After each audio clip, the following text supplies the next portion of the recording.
റബ്ബ് സുബ്ഹാനഹു വ തആല ഈ ദുനിയാവ് നമുക്ക് നൽകിയത് അതുകൊണ്ട് അള്ളാഹുവിനെ ഇബാദത്ത് ചെയ്ത് അള്ളാഹുവിലേക്ക് അടുക്കാൻ വേണ്ടിയാണ്.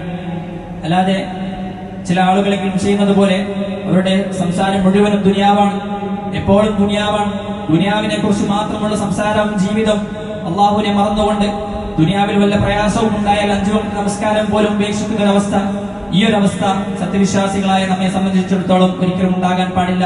നബി സല്ലല്ലാഹു അലൈഹി വസല്ലം പറയുന്ന ഒരു ഹദീസ് നമുക്ക് കാണാം, അലാ ഇന്നൽ ഖസ്വത വഗിദൽ ഖുലൂബി ഫിൽ ഫദ്ദാദീൻ ഇൻദ ഉസൂലി അദ്നാബിൽ ഇബൽ.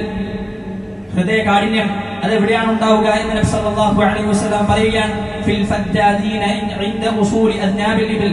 ഒട്ടകത്തിന്റെ വാലിന്റെ പിറകെ പോകുന്ന, അതായത് ദുനിയാവിന്റെ പിറകിൽ മാത്രം ചിന്തിച്ച് ദുനിയാവിനെ മാത്രം കേന്ദ്രീകരിച്ച് അങ്ങനെ ജീവിക്കുന്ന ഒരു ഹൃദയത്തെ സംബന്ധിച്ചിടത്തോളം അവന്റെ ഹൃദയം അത് കടുക്കുന്നതാണ് എന്ന് നബി സല്ലല്ലാഹു അലൈഹി വസല്ലം പറയുകയാണ്.